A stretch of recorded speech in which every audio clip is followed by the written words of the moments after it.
ಆತ್ಮೀಯ ವೀಕ್ಷಕರೇ, ಗೃಹಲಕ್ಷ್ಮಿ ಯೋಜನೆಯ ಫಲಾನುಭವಿಗಳಿಗೆ ಒಂದು ಬಿಗ್ ಬ್ರೇಕಿಂಗ್ ಅಪ್ಡೇಟ್ ಬರ್ತಾ ಇದೆ. ಇಂದಿನ ಈ ಒಂದು ವಿಡಿಯೋನ ಸ್ಟಾರ್ಟ್ ಮಾಡೋಣ. 3 ಕಂತಿನ ಹಣದ ಕುರಿತು ಒಂದು ಲೇಟೆಸ್ಟ್ ಅಪ್ಡೇಟನ್ನು ತಮ್ಮೊಂದಿಗೆ ಶೇರ್ ಮಾಡ್ತಾ ಇದ್ದೀನಿ. ನೀವೇನಾದರೂ ಗೃಹಲಕ್ಷ್ಮಿ ಯೋಜನೆಯ ಫಲಾನುಭವಿಗಳಾಗಿದ್ದಲ್ಲಿ ಈ ಒಂದು ವಿಡಿಯೋನ ಲೈಕ್ ಮಾಡಿ, ನಮ್ಮ ಯೂಟ್ಯೂಬ್ ಚಾನಲನ್ನು ಕೂಡ ಸಬ್ಸ್ಕ್ರೈಬ್ ಮಾಡಿಕೊಳ್ಳಿ. ಮುಂದೆ ಸರ್ಕಾರದಿಂದ ಬರುವ ಎಲ್ಲ ಯೋಜನೆಗಳ ಬಗ್ಗೆ ಮಾಹಿತಿಯನ್ನು ತಮ್ಮೊಂದಿಗೆ ಶೇರ್ ಮಾಡಲಾಗುವುದು.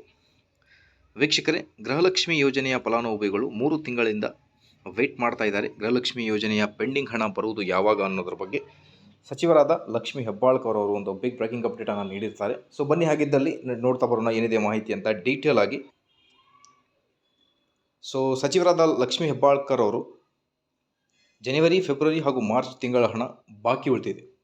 ಈ ಬಾಕಿ ಉಳಿದ ಹಣವನ್ನು ಹಂತ ಹಂತವಾಗಿ ಮೇ ತಿಂಗಳಲ್ಲಿ ಬಿಡುಗಡೆ ಮಾಡಲಾಗುವುದು ಎಂದು ಸ್ಪಷ್ಟಪಡಿಸಿದ್ದು, ಆದಷ್ಟು ಶೀಘ್ರದಲ್ಲಿ ಹಣ ಬಿಡುಗಡೆಯಾಗಲಿದೆ ಎಂದು ಮಾಹಿತಿಯನ್ನು ಕೂಡ ನೀಡಿದ್ದಾರೆ. ಒಂದು ಲೇಟೆಸ್ಟ್ ಮಾಹಿತಿಯಾಗಿರುತ್ತೆ ಇದು. ಬಾಕಿ ಇರುವ 3 ತಿಂಗಳ ಜನವರಿ, ಫೆಬ್ರವರಿ ಮತ್ತು ಮಾರ್ಚ್ ಕಂತಿನ ಮೊತ್ತವನ್ನು ಮೇ ತಿಂಗಳಲ್ಲಿ ಹಂತ ಹಂತವಾಗಿ ಬಿಡುಗಡೆ ಮಾಡುವ ನಿರ್ಧಾರವನ್ನು ಸರ್ಕಾರ ಕೈಗೊಂಡಿದೆ.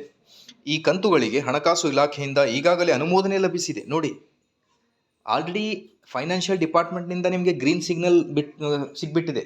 3 ಕಂತಿನ ಹಣ ಜಮಾ ಆಗ್ತಾ ಇದೆ. ಸೊ ಮೊದಲ ಕಂತು ಒಂದು ವಾರದಲ್ಲಿ, 2ನೇ ಕಂತು ಮುಂದಿನ ವಾರದಲ್ಲಿ ಹಾಗೂ 3ನೇ ಕಂತು ಅಂತ್ಯದೊಳಗೆ ಫಲಾನುಭವಿಗಳ ಖಾತೆಗೆ ಜಮೆಯಾಗಲಿದೆ ಎಂಬ ಭರವಸೆಯನ್ನು ಕೂಡ ನೀಡಿದ್ದಾರೆ. ಸೊ ಐ ಥಿಂಕ್ ಆಲ್ಮೋಸ್ಟ್ ಈ ತಿಂಗಳಲ್ಲಿ 3 ಕಂತಿನ ಹಣ ನಿಮ್ಮ ಖಾತೆಗಳಿಗೆ ಜಮಾ ಆಗಬಹುದು. ಒಂದು ಭರ್ಜರಿ ಸಿಹಿ ಸುದ್ದಿ ಅಂತಲೇ ಹೇಳ್ಬೋದು. ವಿಡಿಯೋ ಇಷ್ಟ ಆದಲ್ಲಿ ಪ್ಲೀಸ್ ಒಂದು ಲೈಕ್ ಕೊಡಿ. ಅದರ ಜೊತೆಗೆ ನಮ್ಮ ಯೂಟ್ಯೂಬ್ ಚಾನಲನ್ನು ಕೂಡ ಸಬ್ಸ್ಕ್ರೈಬ್ ಮಾಡಿಕೊಳ್ಳಿ. ಥ್ಯಾಂಕ್ ಯು ವೀಕ್ಷಕರೇ.